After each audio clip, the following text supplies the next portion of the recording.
बात करेंगे।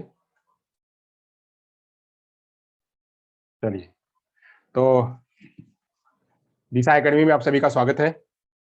मैं संतोष सर, आपके बीच भाषा अधिगम में व्याकरण की भूमिका का नया टॉपिक मैं लेके आया हूँ। अभी तक इसके पहले इसके पहले जो चर्चा हो चुकी है, वो हुआ है क्या? तो भाषा के बारे में चर्चा हो गई है और भाषा अधिगम क्या होता है, उसके बारे में चर्चा हो चुकी है। भाषा अधिगम यानी लर्निंग और एक्वायर्ड एक्वायर्ड और लर्निंग, अर्जन और सीखना, इन दोनों में क्या फ़र्क है, ये क्या है, इसके बारे में चर्चा हो चुकी है। इसके बाद जो है भाषा भाषा के अलग-अलग पहलू क्या है, स्वरूप क्या है, वो चर्चा हो चुकी है और उसके फंक्शन के बारे में चर्चा हो चुकी है। शिक्षण की विधियाँ कौन-कौन से, उसके बारे में अलग-अलग प्रकार की शिक्षण विधियाँ, व्याकरण शिक्षण विधि, वही रचना शिक्षण विधि, गद्य शिक्षण विधि, पद्य शिक्षण विधि और उसके बाद नाटक शिक्षण विधि, इन सब शिक्षण विधियों के बारे में विस्तार में चर्चा हो चुकी है। साथ-साथ में जो है वह भाषा के जो है चैलेंजेस, लैंग्वेज टीचिंग में कौन-कौन सी चैलेंजेस होती है, उसके बारे में क्या चर्चा हो चुकी है। लिसनिंग जो स्किल्स है, उसके में एलएसआरडब्ल्यू में एल जो है एल के बारे में, लिसनिंग के बारे में चर्चा हो चुकी है, लिसनिंग के बारे में चर्चा हो चुकी है, रीडिंग के बारे में चर्चा हो चुकी है, राइटिंग रह गई है। तो राइटिंग बाकी है, इसके बाद वाले लेक्चर में जो है राइटिंग करेंगे। तो एलएसआरडब्ल्यू में डब्ल्यू को छोड़ करके एलएसआर हो गया है, फिनिश हो गया है, वहां तक बात खत्म हो चुकी है। फिर जो है वह टीचिंग मेथड के अलग-अलग मेथड के बारे में चर्चा हो चुकी थी। फिर हम आए थे कि लैंग्वेज की डाइवर्सिटी क्या है?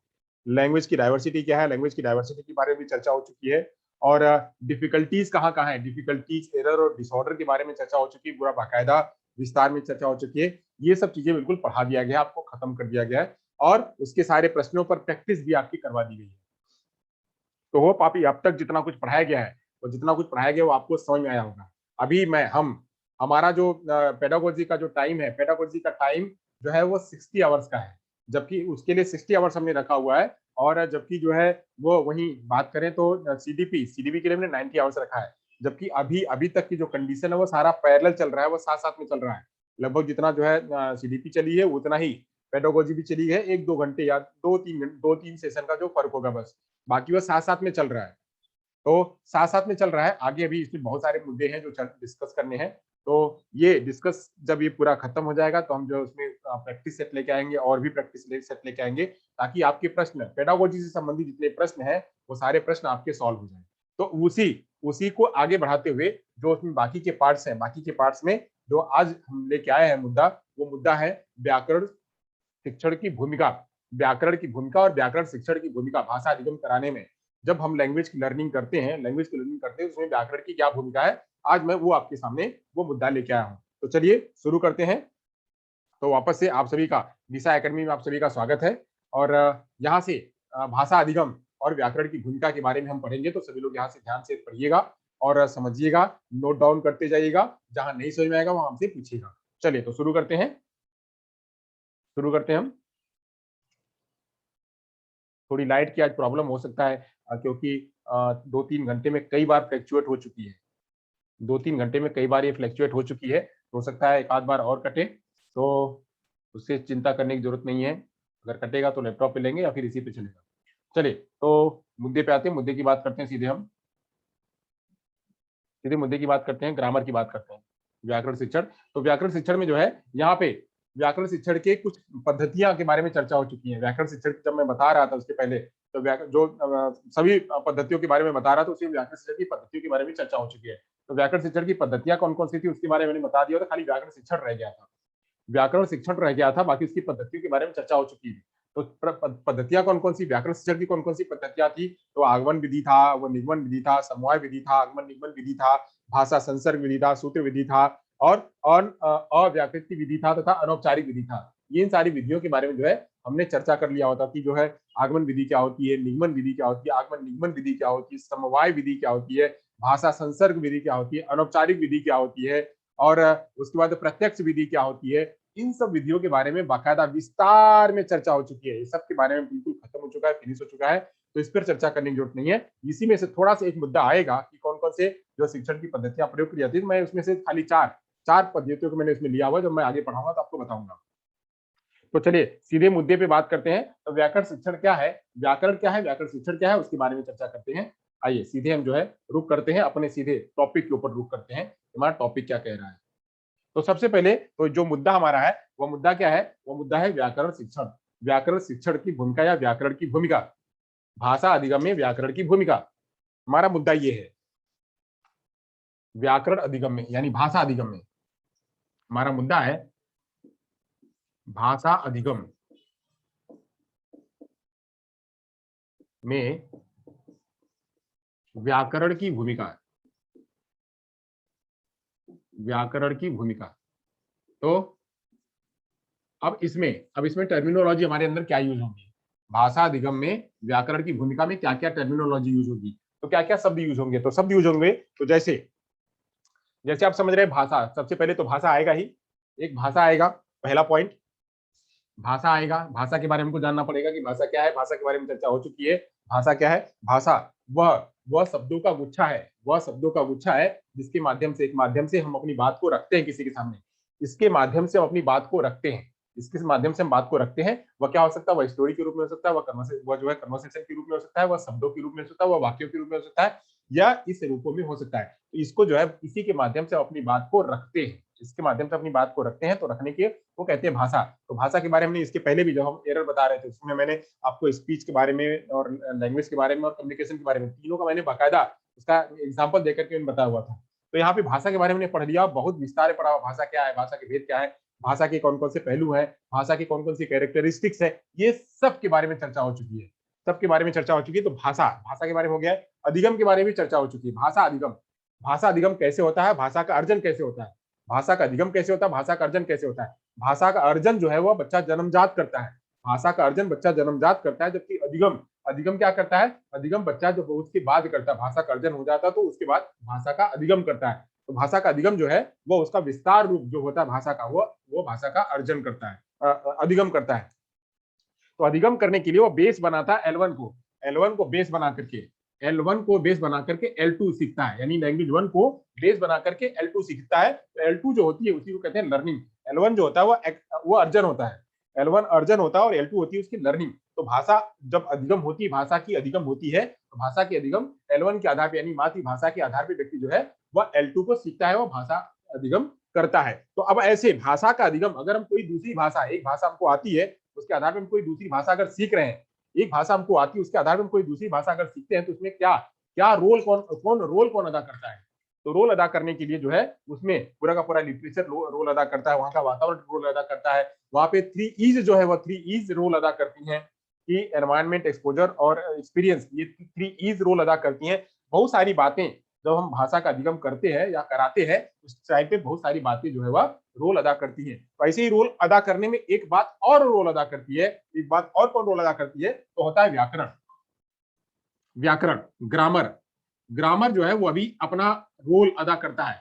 भाषा के अधिगम में ग्रामर भी अपना रोल अदा करता है। आप सभी को पता है कि हर एक भाषा का जो है अपना खुद का, हर एक भाषा का अपना खुद का क्या होता है, उसका खुद का व्याकरण होता है। हर भाषा का, चाहे वो हिंदी भाषा हो, चाहे अंग्रेजी भाषा हो, चाहे हिंदी भाषा हो, अंग्रेजी भाषा हो, तमिल भाषा हो, तेलुगु भाषा हो, साइन भाषा हो, कोई भी भाषा हो, उसका भाषा का अपना ग्रामर होता है। और उसी ग्रामर के जरिए, उसी व्याकरण के जरिए व्यक्ति उसको सुव्यवस्थित ढंग से प्रस्तुत कर पाता है, व्यक्ति उसको सुव्यवस्थित ढंग से प्रस्तुत कर पाता है। वह व्याकरण ही उसकी रीढ़ होती है, व्याकरण ही उसकी जान होती है, व्याकरण ही उसका श्रृंगार होता है, व्याकरण ही उसका, किसी भी भाषा का व्याकरण उसका श्रृंगार होता है, उसको सुव्यवस्थित ट्रैक पे लेके जाने का काम करता है। तो ऐसे ही जो है हम व्याकरण के बारे में जानेंगे कि व्याकरण होता क्या है और व्याकरण की भूमिका, व्याकरण की भूमिका हम भाषा अधिगम जब करते हैं तो उसमें क्या होता है। तो चलिए इतनी बातें मैंने आपको एक सार, एक संक्षेप के रूप में मैंने आपको बताया हुआ है। अब हम चलिए मुद्दे पे बात करते हैं, बिल्कुल संक्षेप जो है विस्तार में बात करेंगे इस भाषा अधिगम में व्याकरण की भूमिका को जो है बिल्कुल विस्तार में बात करेंगे।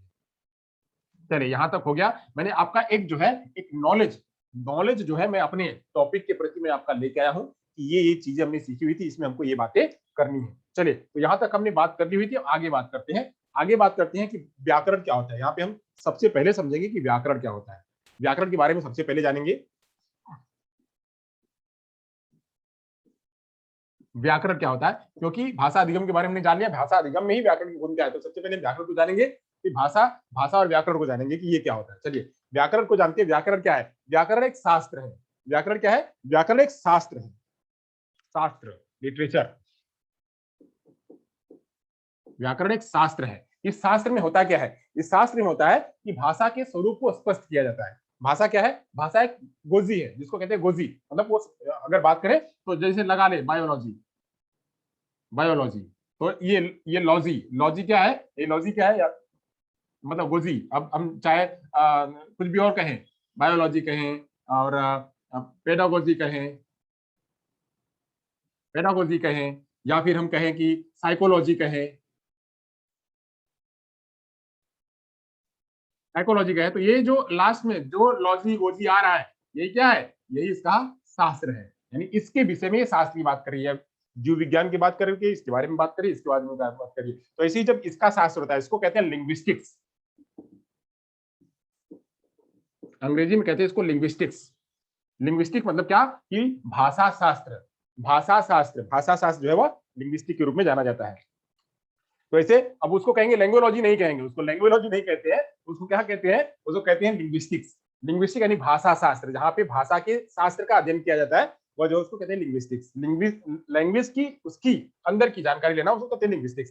तो चलिए, तो ये भाषा शास्त्र, भाषा क्या है? एक प्रकार का जो व्याकरण है, व्याकरण क्या है? एक प्रकार का शास्त्र है। वो शास्त्र, उस शास्त्र में अध्ययन किसका किया जाता है? उस शास्त्र में अध्ययन किया जाता है भाषा के स्वरूप, उसका स्वरूप होगा कैसा, भाषा का स्वरूप होगा कैसा। तो व्याकरण, व्याकरण कब, जो जब हमारा जो भाषा है वो भाषा कब शुद्ध रूप में होती है? तो शुद्ध रूप में होती है कैसे? जब उसको SVO रूप में प्रदर्शित करते हैं।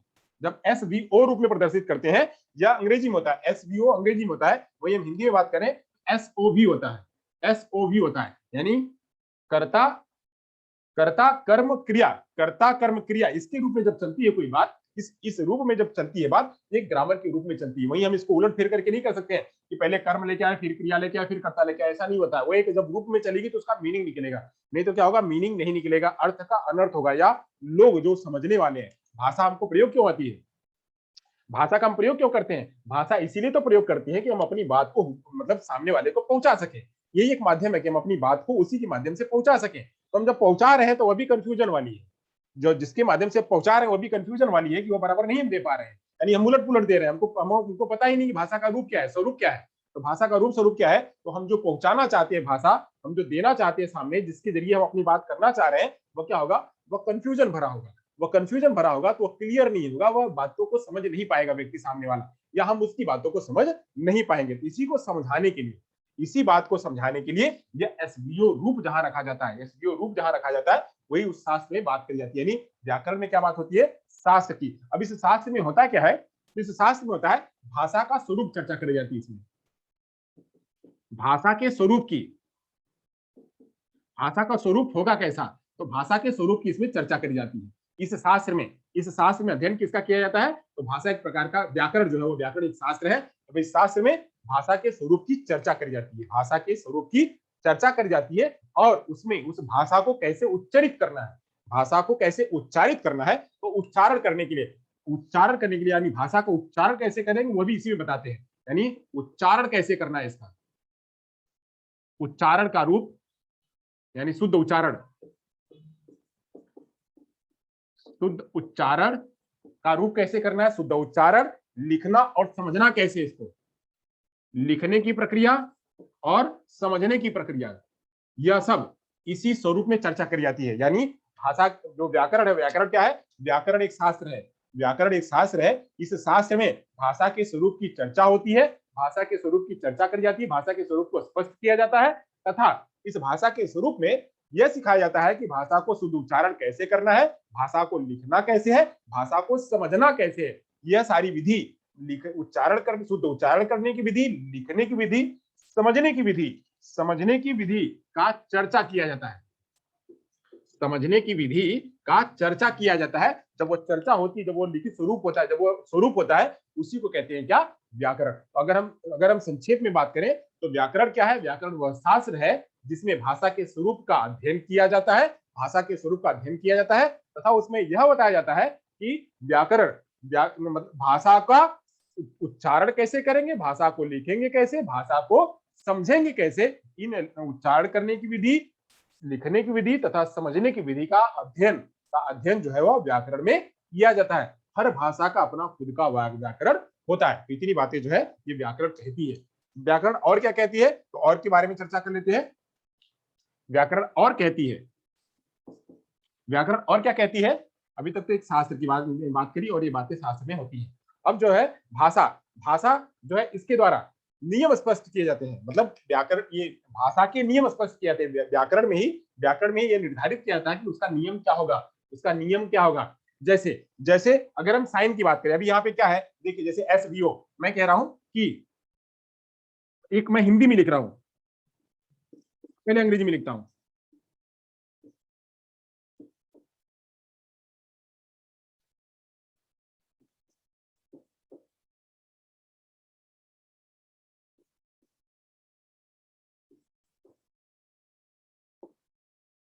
हाँ, I am eating two breads, I am eating two breads, यहाँ पे मैंने लिखा I am eating two breads, मैं दो रोटी खा रहा हूं, मैं दो रोटी खा रहा हूं, टू ब्रेड्स। अब यहाँ पे इसको हिंदी में कह सकते हैं, मैं दो रोटी खा रहा हूं, मैं दो रोटी खा रहा हूं। अब तो ये हो गया मैं दो रोटी खा रहा हूं, अब ये हो गया, ये था अंग्रेजी में, ये था हिंदी में। अब मैं इसी को साइन में बता रहा हूं, अब मैं इसी को साइन में बता रहा हूं, तो साइन में क्या होगा, साइन में वही कहा जाएगा, साइन में वही कहा जाएगा। मैं, यहां कैसे कहा जाएगा, इसको साइन में जब बात करी जाएगी तो कैसे कहा जाएगा, मैं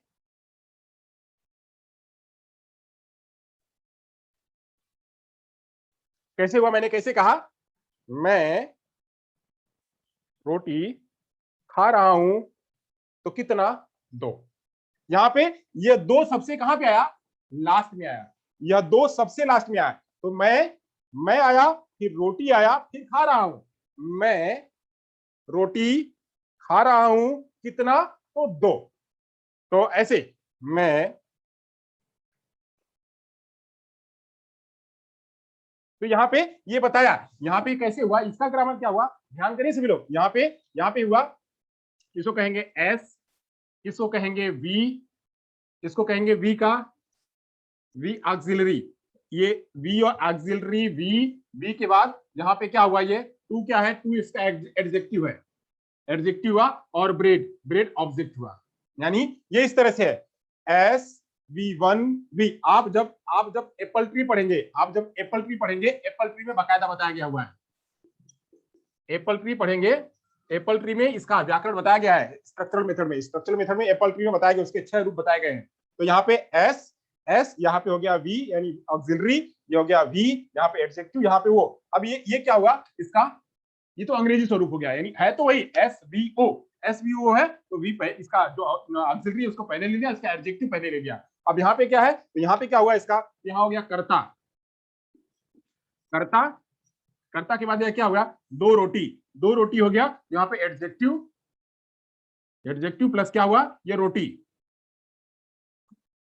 मतलब ऑब्जेक्ट, ऑब्जेक्ट को कर्म, कर्म कह लीजिए, कर्ता कर्म, फिर यहाँ पे हो गया क्रिया, क्रिया। जबकि अब साइन में बात करें तो साइन में क्या होगा, यही साइन में होगा, यहाँ पे होगा कर्ता, फिर उसके बाद होगा कर्म, कर्ता के बाद कर्म, कर्म के बाद कर्ता धन कर्म धन क्रिया, क्रिया धन, धन क्या, उसके बाद क्या होगा, नंबर्स, नंबर्स अंक, अंक उसके बाद आएगा।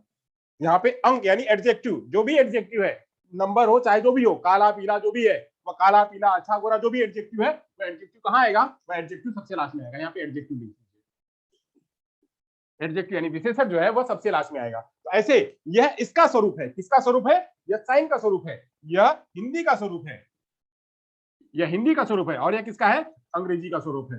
तो इस स्वरूप को बताने के लिए, इस स्वरूप को बताने के लिए कि व्याकरण किस तरह में होती है, उसका नियम क्या होता है, उस नियम से कैसे बोलना है। अगर आप उल्टा पुल्टा कर देंगे, जैसे आप इस रूप में नहीं बोलेंगे, आप उलट पुलट के बोल देंगे, तो क्या होगा, उसका जो मीनिंग है, जो उसका मीनिंग है, वह मीनिंग सही नहीं होगा, वह कंफ्यूजन भरा होगा, और जो आप देना चाहते हो, आप दूसरों के बीच में जो संप्रेषण होने वाला है, वह संप्रेषण वीक हो जाएगा, वह बराबर नहीं होगा, समझने योग्य नहीं होगा। तो ऐसे ही ये चीजें जो है वह समझाने की जरूरत है। मैंने इसीलिए आपको 3 बातों में इसको समझाया है, 3 बातों में समझाया है कि आप इसके नियम को समझे रहें, ताकि इसीलिए जो है वह व्याकरण जरूरी है। ये उदाहरण मैं इसीलिए आपके सामने मैंने प्रस्तुत किया हुआ है। चलिए आगे चलते हैं। तो व्याकरण क्या कहती है? व्याकरण कहती है कि इससे नियम, व्याकरण से नियम स्पष्ट होते हैं। यानी इसमें क्या कह रहा है, ये इसमें सब बात किसकी की जा रही है? इसमें नियम की बात करी जा रही है कि नियम कैसे होगा। अब यहीं पे अंग्रेज जो हिंदी है, हिंदी में जब हम बहुवचन लगाते हैं तो हिंदी में बहुवचन कैसे लगाते हैं, अंग्रेजी में बहुवचन कैसे लगाते हैं, और साइन में कैसे बहुवचन लगाते हैं। तो हिंदी में बहुवचन लगाने का, एक वचन लगाने का तरीका अलग होता है, वही अंग्रेजी में बहुवचन और एक वचन लगाने का तरीका अलग होता है, साइन में एक वचन और बहुवचन लगाने का तरीका अलग होता है। तो ऐसे सबके बहुवचन लगाने के, विशेषण लगाने के, क्रिया लगाने के सबके तरीके अलग अलग हैं, और वही तरीका यहाँ पे बताया जाता है कि तरीका कैसे यूज करना है। वो सारे किसमें आते हैं? वो सारे नियम में आते हैं। तो भाषा के जो है या व्याकरण का काम क्या है? तो व्याकरण का काम है कि नियम स्पष्ट करना, यानी यह व्याकरण से भाषा के नियम स्पष्ट किए जाते हैं, भाषा के नियम स्पष्ट किए जाते हैं।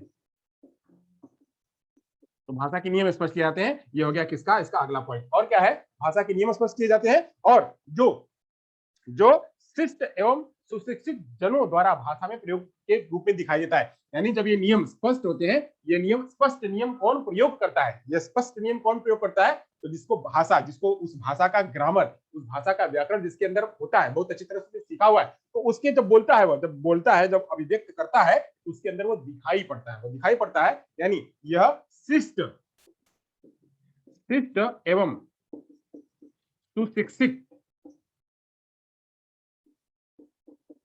सुशिक्षित जनों में दिखाई देता है, सुशिक्षित जनों में दिखाई देता है। किसके में दिखाई देता है? तो सुशिक्षित जनों में, जो भाषा में, जो भाषा और व्याकरण का जो अच्छी तरह से जानकार हैं, वो जब बात करते हैं तो ये नियम स्पष्ट, जो नियम है व्याकरण के, वो नियम उनकी बात करने में यह अच्छी तरह से दिखाई देता है।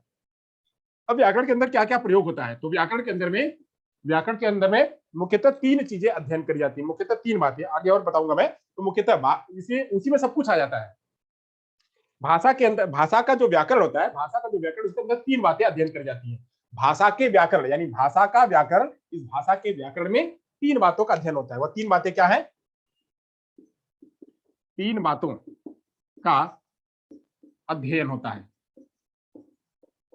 तो वह तीन बातें क्या है? तो तीन बातें कुछ इस तरह से होंगी। तीन बातें, पहली बात जो है वह, जो है उसमें पहला बात जो है वह ध्वनि विचार का होता है। ध्वनि विचार का अध्ययन होता है। फिर वाक्य विचार का, यानी पद विचार का अध्ययन होता है। मतलब ध्वनि विचार, पद विचार और साथ साथ में वाक्य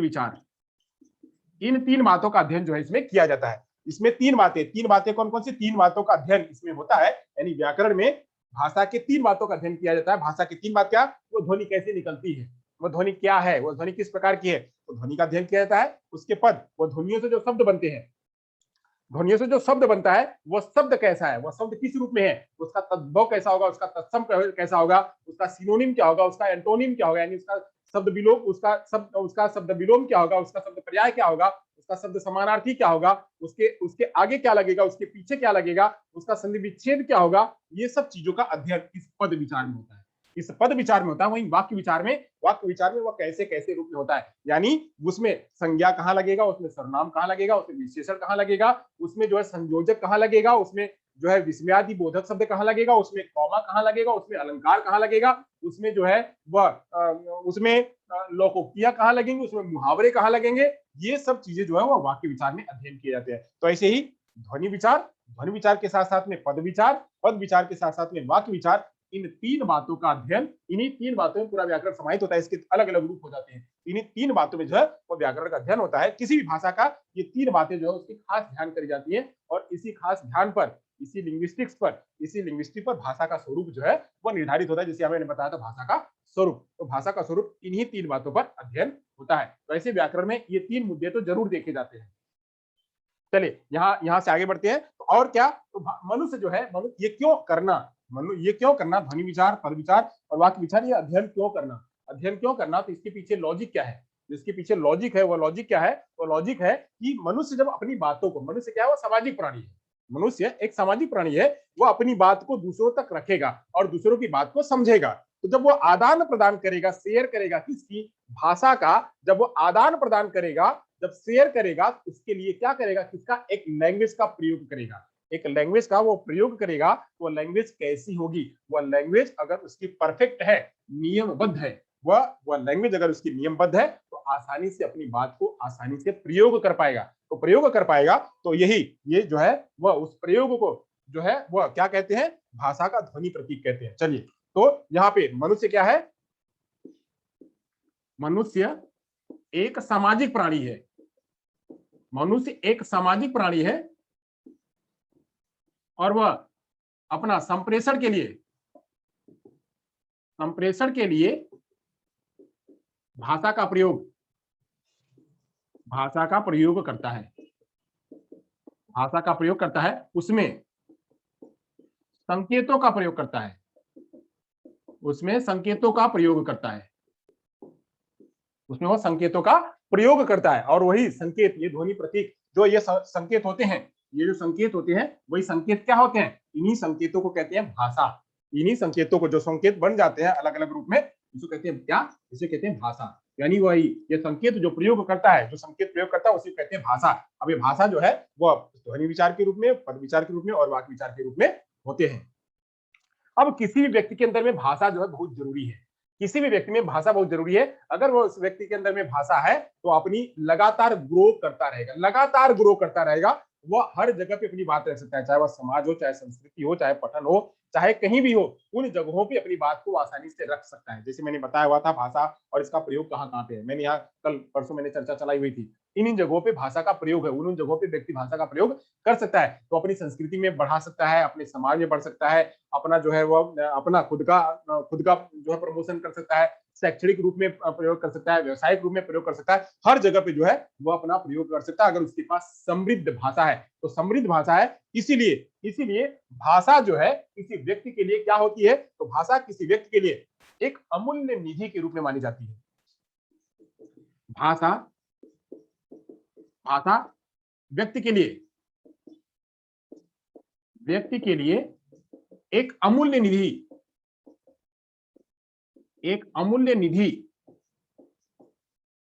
भाषा एक अमूल्य निधि के रूप में प्रयोग की जाती है। भाषा एक अमूल्य निधि के रूप में प्रयोग की जाती है। अब अमूल्य निधि क्यों, अब यही भाषा, जब हम कहते हैं कि व्यक्ति को अफेजिया हो गया है, तो अफेजिया हो जाने पर क्या होता है, व्यक्ति की भाषा चली जाती है। और जब व्यक्ति की भाषा चली जाती है तो वह ना तो किसी की बातों को समझ सकता है और ना ही अपनी बात को एक्सप्रेस कर सकता है। तो ना हो वह किसी की बात को समझ सकता है, ना व्यक्त कर सकता है, तो क्या होता है, बेचारा लाचार बन जाता है, वो बेचारा लाचार हो जाता है। अब वो लाचार होने की वजह से ना तो अपनी बातों को किसी को रख सकता है, ना तो ग्रहण कर सकता है, वह समाज में बिल्कुल अकेला हो जाता है। अब उससे कोई बात भी नहीं करता है, क्या बात करें, समझ ही नहीं पा रहे हैं।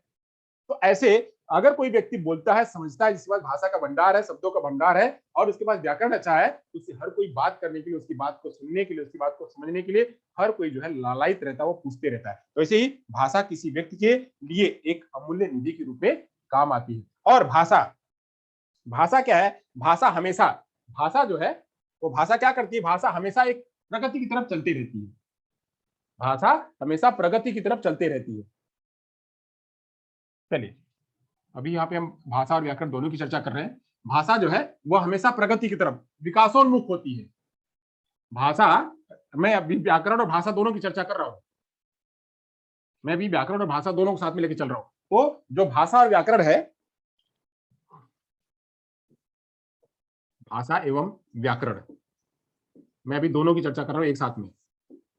भाषा और व्याकरण क्या है, तो इसमें भाषा और व्याकरण के लिए मैंने कहा कि व्यक्ति जो है सामाजिक प्राणी है, तो इसलिए वो अपनी बातों को रखता है और वहां से सुनता है, और जो जिस शब्दों का, जिस स्वरों का, जिन संकेतों का प्रयोग करता है, वही संकेत जो होते हैं वो भाषा के रूप में होते हैं। तो वो भाषा के रूप में वो संकेत होते हैं, और भाषा ही व्यक्ति के लिए क्या होती है, एक अमूल्य निधि के रूप में जानी जाती है। भाषा एक अमूल्य निधि के रूप में जानी जाती है। और ये भाषा क्या है, भाषा हमेशा विकासोन्मुख होती है। भाषा विकासोन्मुख होती है। भाषा विकासोन्मुख। अभी विकासोन्मुख का मतलब क्या, विकासोन्मुख तथा, भाषा विकासोन्मुख तथा जो है वो अर्जनशील होती है, यानी कोई भी व्यक्ति इसको अर्जन कर सकता है, अर्जनशील होती है। अर्जनशील के बारे में तो आप जानते हो, विकासोन्मुख के बारे में चर्चा करनी, बताना मेरे को।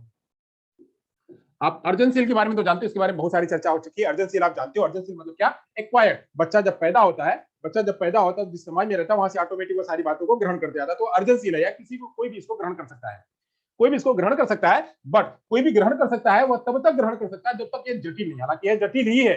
भाषा एक जटिल प्रक्रिया, सीखने की प्रक्रिया जटिल है, या और भी जटिल होती जाती है, इसका स्वरूप और भी जटिल होता जाता है। क्यों? क्योंकि ये विकासोन्मुख है, यह लगातार प्रगति की तरफ चलते रहती है, यह जो है लगातार बढ़ती रहती है, यह लगातार बढ़ती रहती है। इसका स्वरूप जो है बढ़ते जाता है, बढ़ते जाता है, बढ़ते जाता है, बढ़ते जाता है। कैसे बढ़ते जाता है? तो पहले यह लेटर के रूप में होती है, अक्षरों के रूप में होती है, पहले अक्षरों के रूप में होती है, फिर जो है वह शब्द का रूप लेती है, फिर यह जो है शब्दों का और बड़ा रूप ले लेती है, तो वाक्य का रूप ले लेती है, वाक्य रूप लेती है, तो फिर ये और बढ़ते बढ़ते बढ़ते बढ़ते बढ़ते बढ़ते साहित्य का रूप ले लेती है, पूरा पूरा साहित्य का रूप ले लेती है। ये इसका मतलब क्या है? यह विकासोन्मुख है। ये क्या है? विकासोन्मुख है। कभी कभी कभी कभी जब कोई व्यक्ति विकासोन्मुख की तरफ होता है, तो विकासोन्मुख की तरफ होता है तो कभी जो है वृद्धि भी करता है, तो कभी घटता भी है। यानी जब वो कोई करेगा, जो दौड़ेगा, आपको पता है ना कि जो दौड़ेगा वही गिरेगा, जो दौड़ेगा वही गिरेगा, और गिरेगा तो संभलेगा, दौड़ेगा तो गिरेगा, गिरेगा तो संभलेगा। जब ये विकासोन्मुख है, तो विकासोन्मुख होने की वजह से, विकासोन्मुख होने की वजह से इसमें दो बातें दिखाई देती है, दो बातें क्या दिखाई देती है विकासोन्मुख होने पर? तो विकासोन्मुख होने पर यह वृद्धि भी करेगा,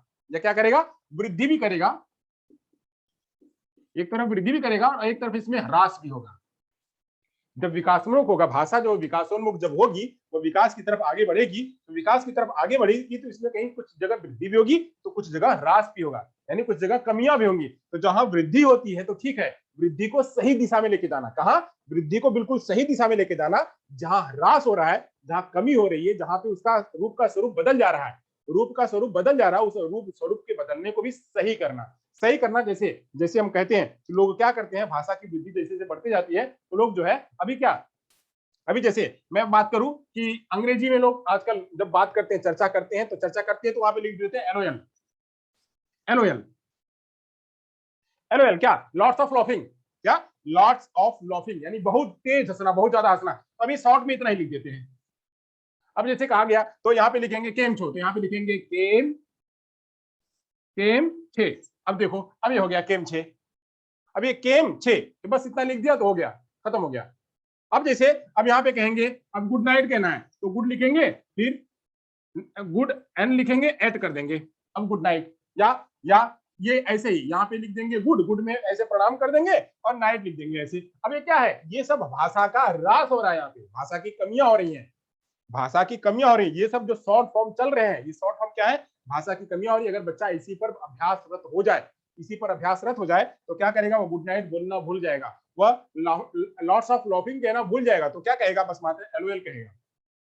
वैसे जो वृद्धि हो रही है, उस वृद्धि में यह संभावना है, वृद्धि होने में, विकासोन्मुख होने में यह संभावना है कि भाषा की वृद्धि तो होगी ही, इसमें ये सब नई नई चीजें जुड़ रही हैं, बट साथ साथ में उसका ह्रास भी हो रहा है। तो ह्रास जहां हो रहा है, इस ह्रास को और वृद्धि को सही रास्ते पर लेके चलने के लिए, सही रास्ते पर लेके चलने के लिए इसका प्रयोग होता है। तो सही रास्ते पर लेके चलने के लिए व्याकरण का प्रयोग होता है। यानी ये जो विकासोन्मुख है, इसमें जो वृद्धि और ह्रास हो रहा है, इसी को सही रास्ते पर लेके चलने के लिए व्याकरण का प्रयोग होता है। वो व्याकरण ही इसको क्या करती है? वह सही निर्माण पे लेके आती है। तो व्याकरण व्याकरण ह्रास को कम करने तथा सही दिशा प्रदान करने, ह्रास को कम करने तथा सही दिशा प्रदान करने में सहायक होती है, में सहायक होती है। कौन? तो व्याकरण। व्याकरण, अभी मैंने भाषा की बात करी, भाषा क्या है? तो भाषा विकासोन्मुख है, अर्जनशील है। अब यह भाषा, मैंने आपकी भाषा व्याकरण दोनों की बात करी थी। अब ये इसको भाषा को जो जो ह्रास हो रहा है, जो कमियां हो रही है, जो त्रुटियां हो रही है, जो गलतियां हो रही है, उन गलतियों को, कमियों को और ह्रास को यह कम करने की कोशिश करता है। कौन? व्याकरण। व्याकरण जो है उसको करता है।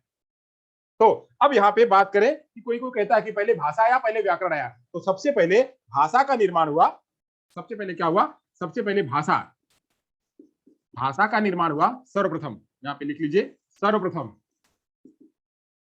सर्वप्रथम भाषा का निर्माण हुआ।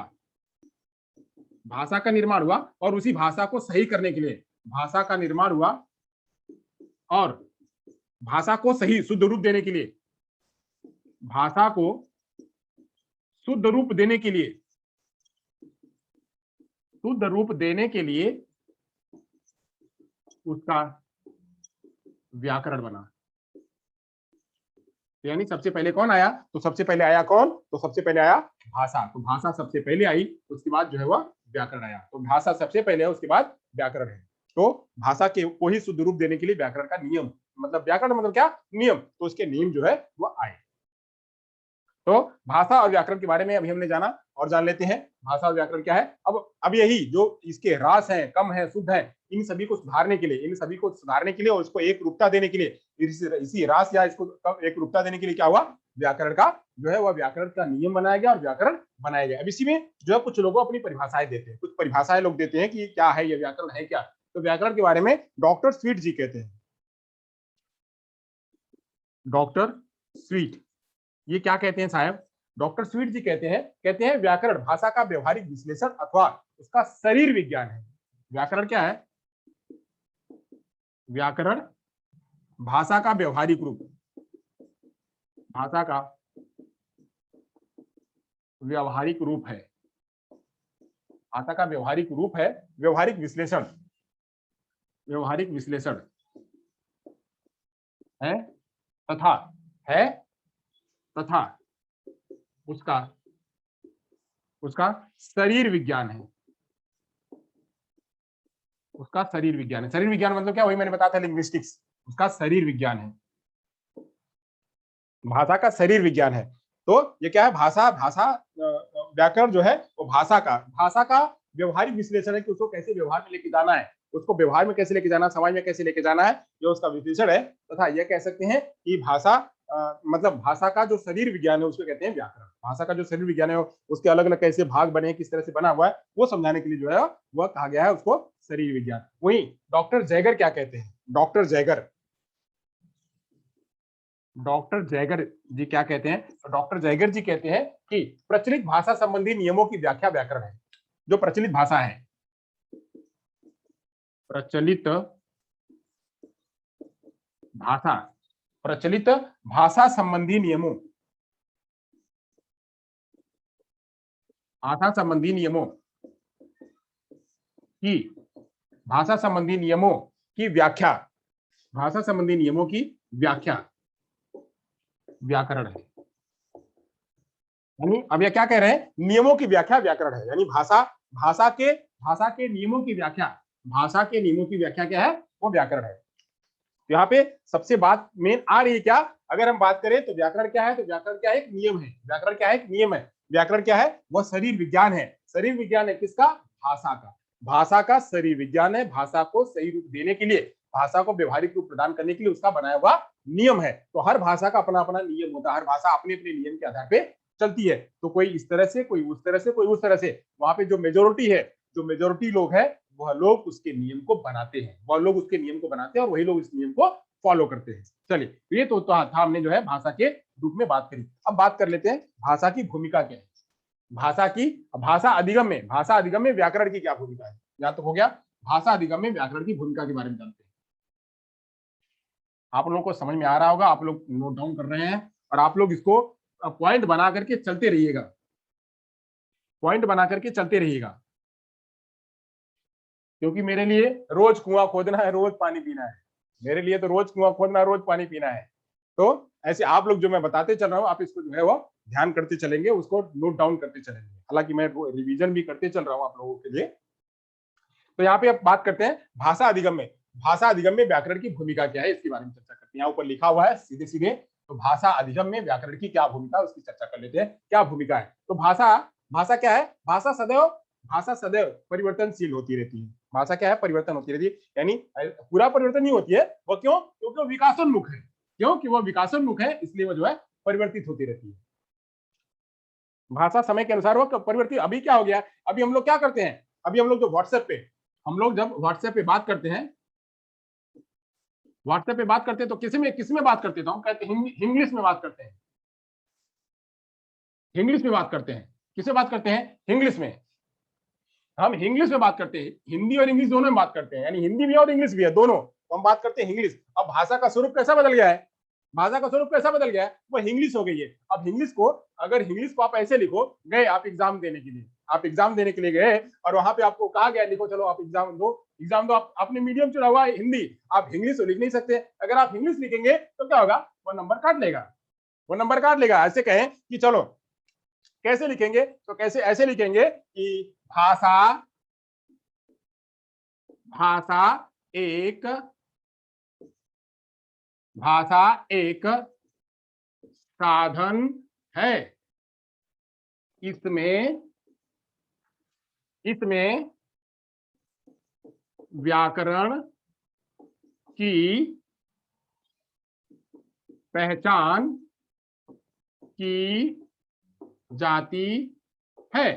अब बताइए, अब इस तरह से लिखेंगे, अब वो कहेगा, पहले बात तो यही सोचेगा, देखिए आप जरा बोर्ड पे देखिएगा, अब बोर्ड पे देखिएगा, आप जब इसको लिख करके आएंगे, पहले तो आपसे लिखा नहीं जाएगा, आप क्योंकि आप प्रैक्टिस नहीं हो, आपको लिखा नहीं जाएगा, भले टाइप कर लो वहां चले आपका, यहाँ पे जो है वो टाइप, यहाँ आपका इतनी स्पीड से नहीं चलेगा, आपने भले लिख दिया तो देखने वाला तो पहले ये सोचेगा भाई ये लिखा क्या है, ऐसे ऐसे देखेगा भाई ये लिखा क्या है, ये हिंदी में लिखा है कि अंग्रेजी में लिखा है। और आप वहां, आपने जब आपको एग्जाम देना था, तो एग्जाम देने के समय में आपने टाइटल जो है, आपने जो मीडियम जो है, वहां पे मीडियम में ये कहीं ऑप्शन अभी नहीं आया है, आप जो है, आपको ऑप्शन में हिंदी भी है, आपको ऑप्शन में इंग्लिश भी है, आपको ऑप्शन में गुजराती भी है, आपको ऑप्शन में गुजराती हुई, आपको ऑप्शन में इंग्लिश नहीं दिया हुआ है, इंग्लिश नहीं दिया हुआ है, वहां ऑप्शन में इंग्लिश वाला शब्द नहीं है, आपके ऑप्शन में इंग्लिश वाला शब्द नहीं है, बट जबकि आप इंग्लिश में लिख के आए हो, क्योंकि आप तो व्हाट्सएप पे टाइप करते करते, फेसबुक पे टाइप करते करते, बातचीत करते करते, चैट करते करते आप बन गए हो क्या,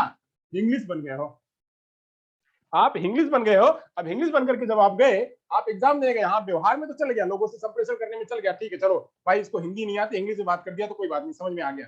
बट जब आप एग्जाम में देने जाओगे तो एग्जाम वाला क्या करेगा, ओ भाई इंग्लिश वाले, अच्छा चलो, तो वो क्या करेगा, नंबर ऐसे देगा, नंबर कैसे देगा, जरा जरा देखिएगा नंबर कैसे देगा, तो नंबर ऐसे देगा, बोलेगा कि अच्छा अच्छा तो 10 नंबर का है, तो नीचे वो 10 नंबर लिख देगा, 10 नंबर लिख देगा नीचे, 10 नंबर क्यों, वो अंग्रेजी में लिखेगा 10 नंबर, 10 नंबर अंग्रेजी में लिखेगा, और ऊपर लिखेगा क्या, ऊपर लिखेगा 3 नंबर, ऐसे वो 10 नंबर ऐसे करके दे देगा, बोलेगा चलो आ जाओ, आ जाओ, लिखा तो है, तो वो कहेगा 3 में 10। अब आप जब आपको नंबर आपको जब दिखेगा तो बोलेगा ये क्या है, ये कौन सा लिखा हुआ है, नीचे अंग्रेजी में लिखा हुआ, ऊपर हिंदी में लिखा हुआ है, तो कहेगा कि जैसे आपने जो है ये हिंदी में लिखा हुआ है, तो हिंदी हमने हिंदी कर दी और इंग्लिश दे दिया।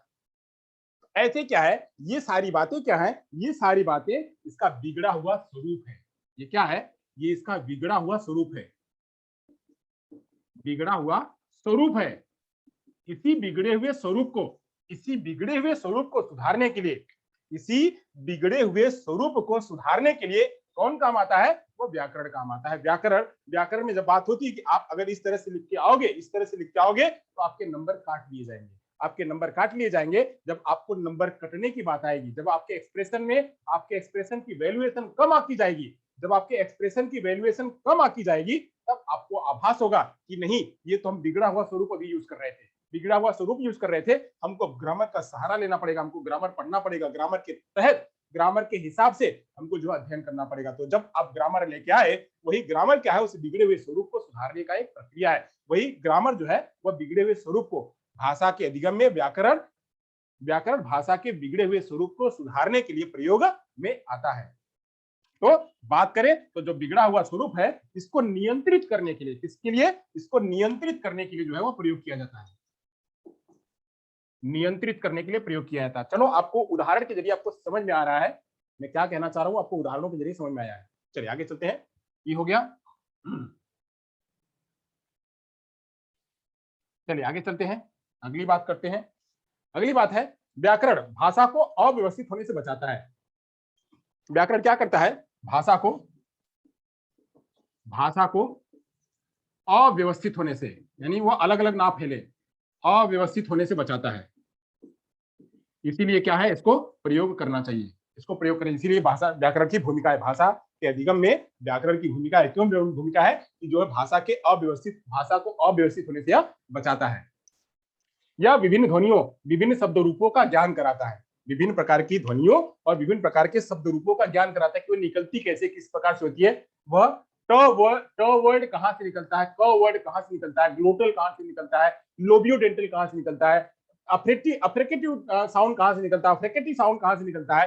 ये जो है वो साउंड, वो साउंड कहाँ से निकलते हैं उसका ध्यान कराता है, इस साउंड का मतलब क्या होता है, तो उसमें तद्भव तत्सम या प्रीफिक्स एफिक्स ये कहाँ से होते हैं इसका भी वो ज्ञान कराता है। एक ही शब्द के दो मीनिंग कैसे होते हैं उसको क्या कहते हैं, एक ही शब्द के अलग अलग मीनिंग क्या होते हैं उसके बारे में चर्चा कराता है। तो यह जो है वह क्या है, व्याकरण से विभिन्न प्रकार की ध्वनियां, विभिन्न ध्वनियां एवं विभिन्न ध्वनियां एवं विभिन्न शब्द रूपों, विभिन्न शब्द रूपों का ज्ञान कराता है, विभिन्न शब्द रूपों का ज्ञान कराता है। कौन, यही यही जो है वह भाषा, यह व्याकरण, व्याकरण जो है वह विभिन्न रूपों का ज्ञान कराता है। अब इससे इससे भाषा में क्या होती है, अगर व्याकरण हम प्रयोग करते हैं, व्याकरण की भूमिका क्या है भाषा अधिगम में, तो भाषा की शुद्धता और हो जाती है। भाषा की शुद्धता बढ़ाने के लिए, भाषा की शुद्धता बढ़ाने के लिए, भाषा की शुद्धता बढ़ाने के लिए जो है ये भाषा में व्याकरण का प्रयोग किया जाता है। और क्या, तो भाषा मतलब भाषा शिक्षण अगर कराना है तो भाषा शिक्षण अगर व्याकरण का प्रयोग नहीं करेंगे, बगैर व्याकरण के, बगैर व्याकरण के भाषा अधिगम, भाषा अधिगम कठिन लगने लगती है, कठिन लगने लगती है। यानी अगर हम भाषा का प्रयोग नहीं करेंगे, व्याकरण का प्रयोग नहीं करेंगे, व्याकरण का अगर हम प्रयोग नहीं करेंगे तो भाषा अधिगम क्या होगा, वह कठिन लगने लगेगा, वह कठिन कार्य हो जाएगा। तो इसलिए हम कहते हैं कि व्याकरण और भाषा ये दोनों क्या है, एक दूसरे के पूरक हैं। यानी बगैर व्याकरण के, बगैर भाषा के वो व्याकरण नहीं पूरा हो सकता है, बगैर व्याकरण के भाषा पूरा नहीं हो सकता है। तो इसलिए इसको क्या कहते हैं, पूरक कहते हैं। भाषा एवं व्याकरण एक दूसरे के पूरक हैं, यानी एक दूसरे के बगैर ये पूरे नहीं है, तो एक दूसरे के पूरक हैं। भाषा, भाषा में क्या होता है, तो भाषा में बात कर सकते हैं, तो यहाँ पे वाले पॉइंट नोट करने की बात है। भाषा रूप भवन की रचना करता है। भाषा, भाषा क्या है, भाषा रूप भवन, भाषा रूप भवन की रचना, भाषा रूप भवन की रचना में, भाषा रूप भवन की रचना में क्या है, शब्द रूपी ईट में शब्द जो है, में शब्द क्या है, शब्द, शब्द एक ईंट के समान, शब्द एक ईंट के समान होता है, वही जो है वह व्याकरण क्या है, व्याकरण, व्याकरण क्या है, व्याकरण एक सीमेंट के रूप में, व्याकरण एक सीमेंट के रूप में काम आता है। यानी अगर हमको भाषा का रूप पूरा भवन, भाषा का रूप भवन तैयार करना है, यानी भाषा का पूरा भवन अगर तैयार करना है, अगर किसी व्यक्ति को भाषा का भवन तैयार करना है, भाषा हमको लेके आनी है, भाषा का पूरा भंडार लेके आना है, तो उसमें शब्दों की जरूरत लगेगी, शब्दों की जरूरत लगेगी। वह जो शब्द है वह क्या है, वो भाषा है, जो शब्द है वो भाषा है।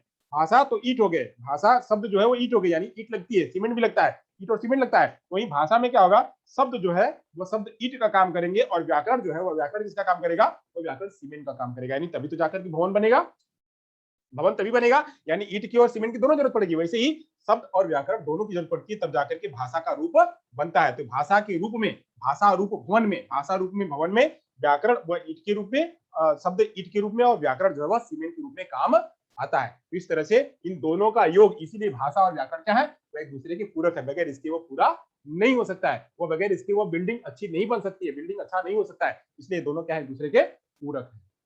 तो ये हो गया। अब बात करते हैं और क्या है, और थोड़ी बात और ले लेते हैं। ये ईट और सीमेंट के बारे में बात हो गई।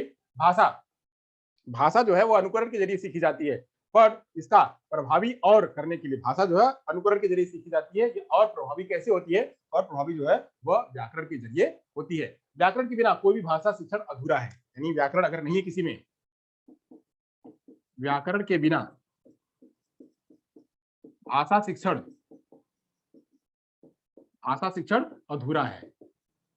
भाषा शिक्षण क्या है, वो अधूरा है। नहीं, व्याकरण शिक्षण में अगर हमको लेके आना है तो हमको व्याकरण को लेके आना पड़ेगा। शिक्षण की शुद्धता, विकास और उसकी व्यवस्था बनाए रखने के लिए, शिक्षण यानी भाषा शिक्षण की शुद्धता, भाषा शिक्षण की शुद्धता, शुद्धता व्यवस्था, शुद्धता व्यवस्था, शुद्धता व्यवस्था और विकास, विकास को बनाए रखने के लिए, बनाए रखने के लिए क्या होती है, व्याकरण की जरूरत पड़ती है। व्याकरण की जरूरत पड़ती है कहां पे, तो भाषा की शुद्धता, व्यवस्था और विकास को बनाए रखने के लिए व्याकरण की आवश्यकता पड़ती है, व्याकरण की आवश्यकता पड़ती है। और बालक व्याकरण के अधूरे ज्ञान में, अगर किसी बच्चे को व्याकरण का अधूरा ज्ञान है, व्याकरण का अधूरा ज्ञान, व्याकरण का अधूरा ज्ञान, उसे व्याकरण का अधूरा ज्ञान, उसका प्रभाव, अधूरे ज्ञान का प्रभाव, अधूरे ज्ञान का प्रभाव कहां पड़ता है? अधूरे ज्ञान का प्रभाव, अधूरे ज्ञान का प्रभाव उसका लिखना में पड़ता है, उसका लिखना प्रभावित हो सकता है। अधूरे ज्ञान का प्रभाव लिखना में हो सकता है, उसके बोलने में हो सकता है, लिखने में हो सकता है, बोलने में हो सकता है, तथा लिखने, बोलने तथा पढ़ने में, लिखने, बोलने तथा पढ़ने में। बच्चा क्या है? लिखने में उसका प्रयोग। अगर किसी बच्चे को व्याकरण अधूरा है, व्याकरण अधूरा सुनने में नहीं, व्याकरण अधूरा है, तो व्याकरण अधूरा का ज्ञान कहां हो सकता है, उसका प्रभाव कहां हो सकता है? उसके लिखने में, उसके बोलने में और उसके पढ़ने में। इन जगहों पे उसका जो असर, व्याकरण का असर यहाँ पे दिखने लगता है। इसीलिए इन प्रभाव को दूर करने के लिए, इन अशुद्धियों को दूर करने के लिए, जो ये प्रभाव है दूर है, इनको दूर करने के लिए क्या होती है? अशुद्धियों को दूर करने के लिए, को दूर करने के लिए व्याकरण की आवश्यकता पड़ती है, व्याकरण की आवश्यकता पड़ती है। तो ये व्याकरण की भूमिका यहाँ पे है कि व्याकरण के बिना जो है वो भाषा का निगम नहीं हो सकता है। व्याकरण के बिना जो व्याकरण जो है वो अशुद्धियों को, हिंदी की अशुद्धियों को दूर करने के लिए व्याकरण की जरूरत पड़ती है, उसके नियमबद्ध को लेके जाने के लिए उसको जरूरत पड़ती है, उसको सही रूप में संचार में लाने के लिए जो है वो व्याकरण की आवश्यकता पड़ती होती है। ये थे हमारे क्या? व्याकरण की भूमिका। अब व्याकरण की भूमिका हो गई। चलिए अब व्याकरण शिक्षण के उद्देश्य समझ लेते हैं। व्याकरण शिक्षण के उद्देश्य क्या है? इतना हो गया तो हम आगे चले। अगर इतना हो गया तो हम आगे चले, अगर इतना हो गया तो हम आगे चले।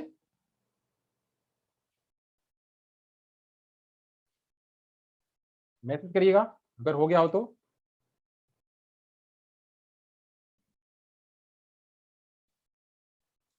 ओके,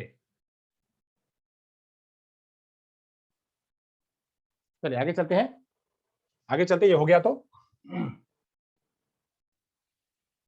अब ये जो है इसको समझाने का काम किताबों में तो दे दिया, बट इसका प्रयोग कहाँ है, किस रूप में है, यह जो है किस तरह से, किताबों में आपको मिल जाएगा, ये कंटेंट मिलेगा, बट इसको कैसे, कहाँ प्रयोग करना है, किस रूप में प्रयोग करना है, उसको कैसे एग्जाम्पल आएंगे, ये एग्जाम्पल जो है ये सीधे सीधे प्रश्न नहीं पूछे जाते हैं, यहाँ पे एग्जाम्पल होते हैं इसके। वो एग्जाम्पल आपको तभी पता चलेंगे जब आप ध्यान से इसको पढ़ेंगे, पढ़ेंगे तब जाकर के पता चलेगा। अब बात करते हैं व्याकरण शिक्षण के उद्देश्य क्या है। व्याकरण शिक्षण के उद्देश्य, व्याकरण की भूमिका में व्याकरण शिक्षण के उद्देश्य देख लेते हैं। व्याकरण शिक्षण के उद्देश्य क्या है उसके बारे में जान लेते हैं। उद्देश्य जो है वो क्या क्या है, उद्देश्य समझते हैं। उद्देश्य क्या है? इसको शुद्ध रूप में बोलने, लिखने और पढ़ने की प्रेरणा देता है। शुद्ध रूप में बोलने, पढ़ने, बोलने, पढ़ने एवं लिखने की प्रेरणा देता है, लिखने की प्रेरणा देता है। यानी ये क्या है? व्याकरण अगर हमारे पास है तो हम शुद्ध रूप में बोल सकते हैं, शुद्ध रूप में पढ़ सकते हैं और शुद्ध रूप में लिख सकते हैं। इसलिए शुद्ध भाषा, ये व्याकरण के जरिए शुद्ध भाषा का प्रयोग कर सकते हैं। शुद्ध भाषा का प्रयोग करने के लिए भी इसका क्या है? उद्देश्य है। शुद्ध भाषा का प्रयोग भी हम इसी वजह से कर सकते हैं, जितना हम व्याकरण का प्रयोग करेंगे उतना ही शुद्ध रूप में हम वो अपने दे पाएंगे। अब इसमें ध्वनियों के मध्य, ध्वनियों के मध्य, ध्वनियों के मध्य सूक्ष्म अंतर, सूक्ष्म अंतर को जान सकते हैं। ध्वनियों के अंदर सूक्ष्म अंतर को जान सकते हैं। जैसे जैसे मैंने बताया था, कुछ लोग स को स बोलते हैं, कुछ लोग स को स बोलते हैं। यहाँ पे खटकोर सा है, ये तीनों तीनों के एक ही जैसे दिखते हैं, तो ये तीनों के मीनिंग अलग अलग है। कुछ लोग ये ड, कुछ लोग ये ड और ये ड, ये इसको अलग अलग बोलते हैं। ढ, ये भी एक ही जैसा साउंड, एक ही जैसा निकलता है। अब इसके बीच जो सूक्ष्म अंतर है, बहुत ही सूक्ष्म बारीक जो अंतर है, उस बारीक अंतर को जो है हम इन ध्वनियों के बीच में बारीक अंतर को जो है वो समझ सकते हैं। किसके जरिए? व्याकरण के जरिए। और क्या? शब्द योजना कैसे बनाना है, शब्द योजना बनाने में, शब्द योजना बनाने में भी जो है हम इसका व्याकरण का प्रयोग कर सकते हैं, बच्चों को सिखा सकते हैं। शब्द सुक्तियों के बारे में, शब्द के जरिए, शब्द सुक्तियों का प्रयोग, शब्द सुक्तियों का प्रयोग, वर्तनी का प्रयोग, वर्तनी शुद्धता करने के लिए, वर्तनी शुद्धता करने में हम प्रयोग कर सकते हैं। वर्तनी शुद्धता में प्रयोग कर सकते हैं। इन्हीं जगहों पे जो है हम ज्ञान करा सकते हैं, वर्तनी ज्ञान कैसे है, कहाँ पे जो है ऊपर वाला रहेगा, कहाँ पे पृथ्वी वाला रहेगा, कहाँ पे प्र आएगा, इन सब चीजों का हम जो है ज्ञान बच्चों को करा सकते हैं। यहीं पे शब्द सूक्ति का ज्ञान करा सकते हैं, लोकोक्ति का ज्ञान करा सकते हैं बच्चों को, लोकोक्ति का ज्ञान करा सकते हैं, मुहावरे का ज्ञान करा सकते हैं, मुहावरे का ज्ञान करा सकते हैं, संज्ञा का ज्ञान करा सकते हैं, सर्वनाम का ज्ञान करा सकते हैं, संज्ञा, सर्वनाम, विशेषण, क्रिया विशेषण, इन सभी चीजों का प्रसंगानुकूल कैसे प्रयोग करना है। प्रसंगानुकूल मतलब क्या, इन व्याकरण का प्रयोग प्रसंगानुकूल कैसे करना है, यानी कोई संदर्भ है, उस संदर्भ में व्याकरण का प्रयोग कैसे करना है। जैसे जैसे मैं बता रहा था कल, जब व्याकरण बता रहा था उसमें मैं एरर बता रहा था, तो एरर में मैंने आपको बताया हुआ था कि जैसे कोई व्यक्ति है कि राधा घर से आया, राधा घर से आया। अब यहाँ राधा एक लड़की है, राधा घर से आया वह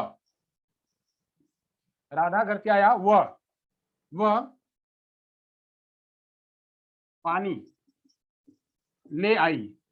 अब यहाँ पे हम एक बार आया कर रहे हैं और एक बार आई कर रहे हैं। अगर मान लीजिए राधा कोई मेल है, तो यहाँ पे मेल है तो यहाँ वाला ये लाइन तो ठीक है। अगर वो मेल नहीं है, वो फीमेल है, तो ये लाइन, अगर वो फीमेल है तो ये वाली लाइन वाली ये गलत है, ये गलत है तो ये सही है। दोनों क्या है, एक दूसरे में कोई ना कोई गलत है। यहाँ पे हम राधा की वजह से ही राधा को हमने यहाँ पे सर्वनाम का प्रयोग किया है, राधा को लेकर यहाँ सर्वनाम का प्रयोग किया हुआ है, तो राधा को सर्वनाम के प्रयोग किया। तो राधा अगर यहाँ पे अगर स्त्रीलिंग है राधा, तो यहाँ पे क्या होगा, यहाँ पे पुल्लिंग नहीं आएगा, यहाँ पे राधा घर से आई होगा। ऐसे चीजों को शुद्धता, ऐसे प्रसंगानुकूल, उस प्रसंगानुकूल जो है शब्दों में वर्तनी की शुद्धता, लोकोक्तियां, मुहावरे, संज्ञा, सर्वनाम, इन सबों का प्रयोग करने के लिए भी ये जो व्याकरण मदद करती है। व्याकरण इन सब चीजों को सिखाने में मदद करती है कि कहाँ क्या भाव को प्रयोग करना है, कहाँ स्वराघात प्रयोग करना है, कहाँ बलाघात प्रयोग करना है, कहाँ पे कॉमा का प्रयोग करना है, कहाँ पे जो है पूर्ण विराम का प्रयोग करना है, कहाँ पे मुहावरे प्रयोग करने हैं, कहाँ पे लोकोक्तियां प्रयोग करनी है। इन सब चीजों का प्रसंगानुकूल, किसी भी कहानी हो, चाहे कविता हो,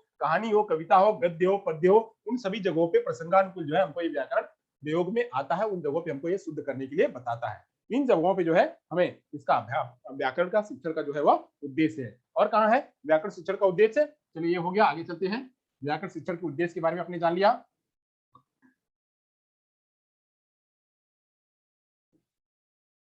चलिए, और क्या है व्याकरण शिक्षण के उद्देश्य, तो व्याकरण शिक्षण के उद्देश्य में बालक के भाषा के गुण व दोष जानने में, बालक की भाषा के गुण, यानी बालक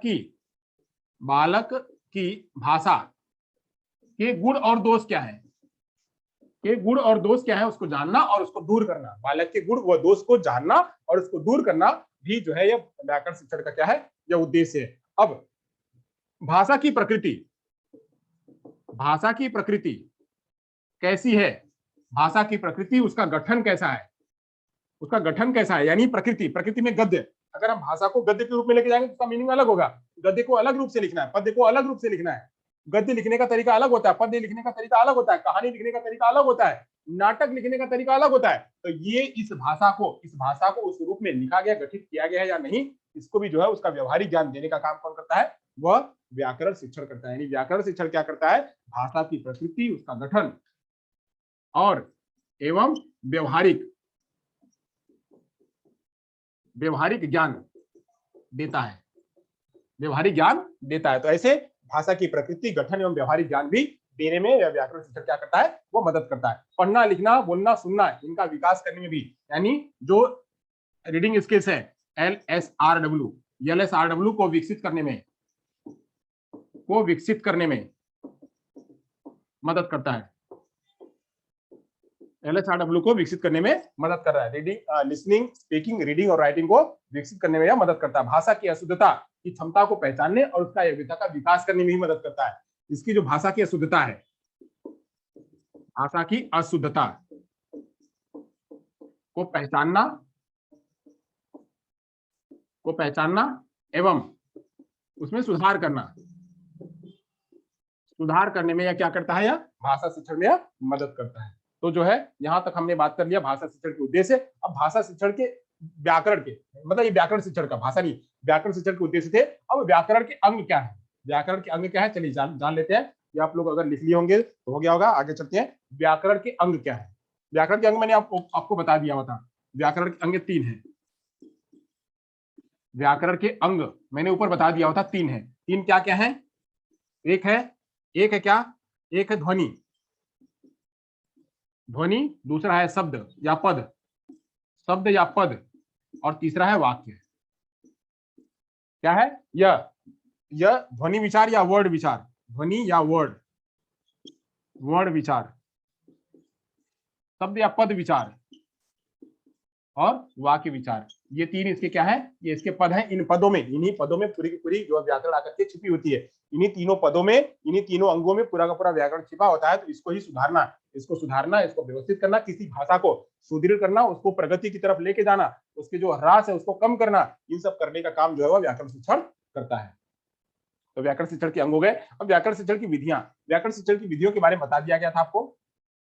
व्याकरण शिक्षण की विधियों के बारे में आप लोगों को चर्चा कर दिया गया था। बस मैं कुछ मेन जो व्याकरण शिक्षण की विधियां हैं उसके बारे में बता देता हूं, उसके बारे में बता देता हूं। इस पर चर्चा नहीं करना है, चर्चा हो चुकी है। व्याकरण शिक्षण की विधियां, व्याकरण शिक्षण की विधियां, व्याकरण शिक्षण की विधियां क्या है? तो विधियां है, पहली विधि क्या है? आगमन विधि। आगमन विधि, आगमन विधि इसको क्या कहते हैं? इसको कहते हैं स्पेसिफिक, आईएसजी, आईएसजी इसको कहते हैं इंडक्टिव स्पेसिफिक टू जनरल। दूसरा है निगमन विधि। निगमन विधि, निगमन विधि को कहते हैं क्या? तो इसको कहते हैं डिडक्टिव, डिडक्टिव डीजीएस इसको ये कहते हैं। फिर तो तीसरा क्या है? दूसरा हो गया। तीसरा क्या था? इन दोनों का मिला जुला रूप, इन दोनों आगमन निगमन विधि, ये दोनों है। आगमन निगमन विधि दोनों, आगमन निगमन विधि, ये जाकर के और मजबूत रहता व्याकरण। आगमन निगमन विधि, आगमन निगमन विधि होगा। चौथा है वह समवाय विधि, समवाय विधि, समवाय विधि हो गया। पांचवा है भाषा संसर्ग विधि, भाषा संसर्ग विधि, भाषा संसर्ग विधि। छठवां अनौपचारिक विधि, छठवां अनौपचारिक विधि। क्या? तो अनौपचारिक विधि, अनौपचारिक विधि। सातवां है अव्याक्ति, अव्याक्ति, अव्याक्ति विधि,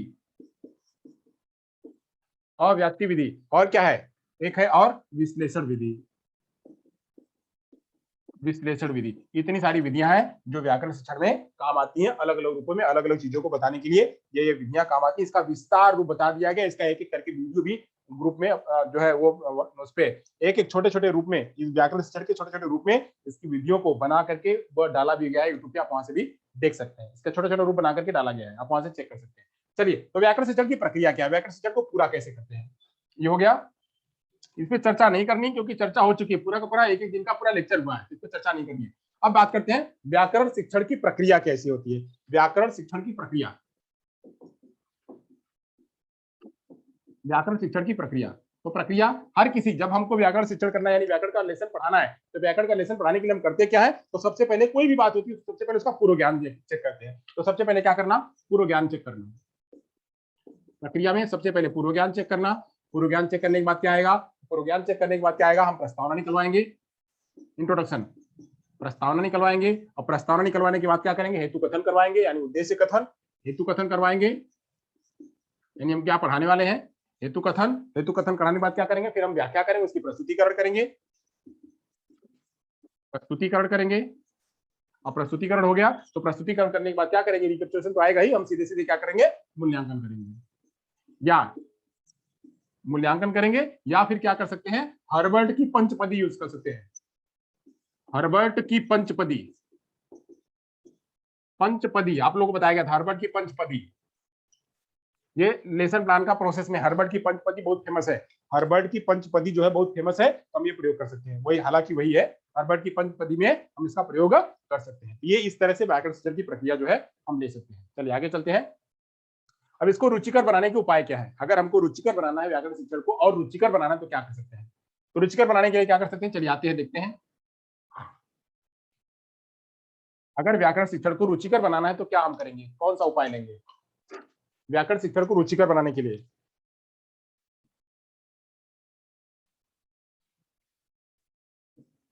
व्याकरण शिक्षण को रुचिकर बनाने के उपाय, व्याकरण शिक्षण को रुचिकर बनाने के उपाय क्या हो सकते हैं? तो रुचिकर बनाने का क्या हो सकता है? तो बच्चों के, हमको सबसे पहले अगर हमको रुचिकर बनाना, व्याकरण शिक्षण बनाना है, तो हमको क्या करना पड़ेगा? बच्चों का लेवल देखना पड़ेगा। तो बच्चों का स्तर,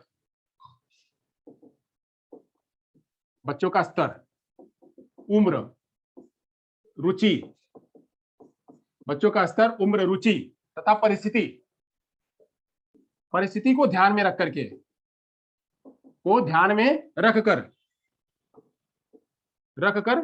आयोजन करना होगा। आयोजन करना यानी जब भी हम व्याकरण पढ़ाएं, तो व्याकरण पढ़ाते समय क्या करें? ध्यान रखें, क्या? बच्चों का स्तर, उम्र, रुचि, परिस्थिति, इसका ध्यान रखें, तब जाकर के व्याकरण पढ़ाएं। अगर छोटे बच्चों को पढ़ा रहे हैं तो छोटे बच्चे को व्याकरण नहीं समझ आता, बस उसका व्यवहारिक ज्ञान देते हैं। यहाँ पे हम जब बच्चे 6वीं क्लास में आते हैं तब हम व्याकरण शुरू करते हैं। तो व्याकरण शुरू करने के लिए हम उसकी स्तर, उसकी रुचि, उसकी उम्र, इस सब का ध्यान रखें। और प्राथमिक भाषा, अगर प्राथमिक कक्षाओं में व्याकरण प्रयोग करना है, प्राथमिक में व्याकरण का भाषा संसर्ग विधि का प्रयोग करें। भाषा संसर्ग यानी उसके संसर्ग में क्या आएगा? भाषा संसर्ग विधि, यानी उस कॉन्टेक्स्ट में किसका संसर्ग होगा, उस कॉन्टेक्स्ट में किसका कॉन्टेक्ट होगा, उस कॉन्टेक्स्ट में, उस संदर्भ में, उस कॉन्टेक्स्ट में किसका संसर्ग होगा, यानी किसका संदर्भ होगा, उसको लेकर के बताना। तो भाषा संसर्ग विधि प्राथमिक कक्षाओं में इसका प्रयोग कर सकते हैं। और अगर बच्चे बड़े बच्चे हैं तो बच्चों की भाषा के अनुसार, बच्चों के पास जैसी भाषा है, बच्चों की भाषा अनुसार कठिन चीज प्रयोग कर सकते हैं। कठिन वस्तु प्रयोग करना, बच्चे जैसे हैं वैसे ही बच्चों का कठिन लेवल लेके जाना, तो वो चीज प्रस्तुत करना, कठिन रचनाएं प्रस्तुत करना। अब जब प्रस्तुत कर रहे हैं तो उसमें दृश्य श्रव्य मतलब audio visual material, audio visual साधन का प्रयोग करना, ताकि बच्चों को समझ में आए। यानी कहाँ पे संज्ञा प्रयोग करना है, कहाँ पे सर्वनाम प्रयोग करना है, कहाँ पे व्याकरण प्रयोग करना है, ये सब चीजों का जो है प्रयोग करने के लिए हम क्या करें? दृश्य श्रव्य साधनों का प्रयोग करें। कि ये यहाँ पे संज्ञा था तो यहाँ पे सर्वनाम आया, तो संज्ञा और सर्वनाम किसके लिए बात करी गई? यहाँ पे दृश्य श्रव्य के जरिए बच्चों को अच्छी तरह से समझ में आए। क्यों? क्योंकि हमको व्याकरण शिक्षण को क्या बनाना है? रुचिकर बनाना है। तो इसका बनाने के लिए प्रयोग कर सकते हैं। शिक्षण विधियों का बच्चों की उम्र के हिसाब से जितने मैंने शिक्षण विधियां बताई हैं उसमें से कोई प्रयोग कर सकते हैं। जैसे आगमन विधि का प्रयोग करना है, निगमन विधि का प्रयोग करना है, आगमन निगमन दोनों का प्रयोग करना है, समवाय का प्रयोग करना है, भाषा संसर्ग का प्रयोग करना है, तो जो भी जरूरत लगे वो आप प्रयोग कर सकते हैं। छात्रों के अनुसार शिक्षण विधि का प्रयोग करना, तो ये सब चीजें जो है हम उपाय के रूप में ले सकते हैं। इन सब चीजों को जो है शिक्षण विधि को रुचिकर बनाने के उपाय के रूप में ले सकते हैं। अब बात करते हैं जो है, अगर हमको भाषा व्याकरण शिक्षण ही कराना है तो व्याकरण शिक्षण जो है हम संप्रेषण कौशल अगर बच्चे का विकसित करना है, संप्रेषण कौशल अगर विकसित करना है तो उसके लिए हम ये व्याकरण का हम प्रयोग कैसे करेंगे, तो ये जो है इसको देखते हैं।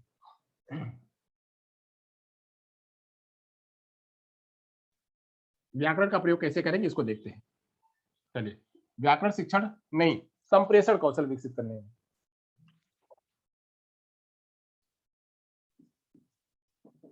संप्रेषण कौशल विकसित करने में व्याकरण की भूमिका क्या होगी या महत्व क्या होगा? संप्रेषण कौशल किसी बच्चे में विकसित करना है तो वहां पे व्याकरण क्या महत्व करेगा? तो महत्व क्या करेगा? तो व्याकरण अशुद्ध उच्चारण को सही करता है। व्याकरण की मदद से जो बच्चा हम संप्रेषण कर रहे हैं तो अशुद्ध उच्चारण जो हो रहा है, अशुद्ध उच्चारण को शुद्ध करने में जो है मदद कर सकता है। अशुद्ध उच्चारण को शुद्ध करने में यह मदद कर सकता है। जब हम संप्रेषण करेंगे तो उस समय में अगर कोई अशुद्ध उच्चारण हो रहा है तो उसको यह शुद्ध करने में मदद कर सकता है। व्याकरण शुद्ध सही वाचन का अभ्यास कराने में, व्याकरण का मतलब शुद्ध एवं सही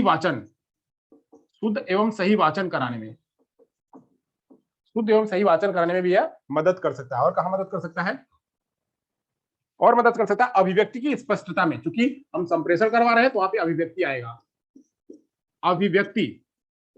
अभिव्यक्ति की अस्पष्टता अगर अभिव्यक्ति की अस्पष्टता है तो उसको अभिव्यक्ति की स्पष्टता लाने में, अभिव्यक्ति की स्पष्टता लाने में, अभिव्यक्ति की स्पष्टता लाने में, स्पष्टता लाने में मदद हो सकती है। और किसकी मदद हो सकती है? अभिव्यक्ति की स्पष्टता के साथ साथ में बच्चों के अंदर में सृजनात्मक कौशल, बच्चों के अंदर में सृजनात्मक कौशल, यानी उसी को कैसे कह सकते हैं? सृजनात्मक कौशल। उसी को कविता के रूप में कहना, उसी को कहानी के रूप में कहना, ये सब सृजनात्मक कौशल है। सृजनात्मक कौशल विकसित करने में, सृजनात्मक कौशल विकसित करने में उसी बात को जो अभिव्यक्ति है, उसी अभिव्यक्ति को कविता के रूप में कहना, उसी अभिव्यक्ति को कहानी के रूप में कहना, उसी अभिव्यक्ति को जो है वह अपने आत्मकथा के रूप में कहना, रिपोर्टाज के रूप में कहना, तो इसी रूप में वह करना। तो ये भी क्या है? अभिव्यक्ति के रूप में करने के लिए। वार्तालाप में शुद्ध भाषा का प्रयोग सिखाने में, यानी जब वार्तालाप हो रहा है, वार्तालाप में शुद्ध वाक्य का प्रयोग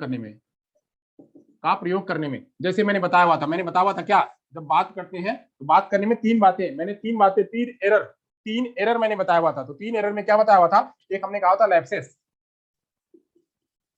था लैप्सेस, दूसरा क्या बताया था? मिस्टेक। एक हमने बताया हुआ था लैप्सेस, दूसरा मिस्टेक और तीसरा एरर। इनको दूर करने के लिए ये जो लैप्सेस हैं, ये मिस्टेक है, इनको एरर, इन तीनों को दूर करने के लिए जो है वार्तालाप में अगर ये तीनें आ रही हैं, या हम जब अभिव्यक्ति कर रहे हैं इसमें तीनों चीजें आ रही है, लैप्सेस आ रहा है, मिस्टेक आ रहा है, एरर आ रहा है, इनको दूर करने में हम व्याकरण का प्रयोग कर सकते हैं। व्याकरण का प्रयोग हम यहाँ पे कर सकते हैं। वैसे ही लोकोक्तियां और मुहावरों का प्रयोग सिखाने में, किसका? लोकोक्तियां। जब हम संप्रेषण करें तो संप्रेषण करने में लोकोक्तियां और मुहावरे का प्रयोग करने में जो है हम इसका कर सकते हैं। संप्रेषण कौशल में हम ग्रामर का जो व्याकरण है उसका व्याकरण का प्रयोग करके हम लोकोक्तियां और मुहावरे भी प्रयोग करवा सकते हैं। तो क्या होगा? वह और भी अच्छा, संप्रेषण जो है और अच्छा होगा। चलिए यहां तक हो गया। अब लेखन कौशल में ले लेते हैं कि लेखन कौशल में कैसे प्रयोग करेंगे। लेखन कौशल में अगर ये हो गया हो तो मिटाए, अब यहां ले लेते हैं लेखन कौशल। लेखन कौशल विकसित करने में, लेखन कौशल जब विकसित करेंगे तो वहां पे ये कैसे प्रयोग होगा। चलिए हो गया तो आगे चलते हैं। लेखन कौशल कैसे विकसित करेंगे उसको ले लेते हैं। जब लेखन कौशल विकसित करेंगे उसमें क्या क्या ध्यान रखेंगे? तो लेखन कौशल में सबसे पहले तो वर्तनी सुधार करने में, बच्चे जैसा गलत लिख रहे हैं, वर्तनी सुधार करने में, वर्तनी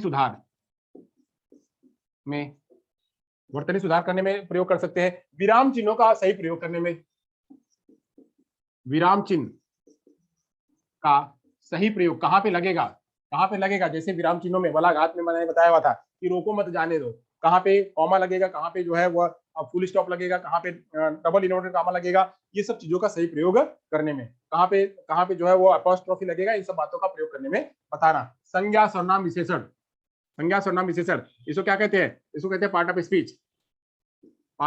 अंग्रेजी में कहते हैं part of speech. Part of speech कितने होते हैं? कुल 8 होते हैं। तो noun, pronoun, verb, adverb, adjective, preposition, conjunction, interjection, ऐसे कुल मिलाकर के 8 होते हैं। कितने होते हैं? वो 8 होते हैं। इन आठों का प्रयोग जो है वो बताना, उनका बताना, साथ साथ में तत्सम, तद्भव और तत्सम,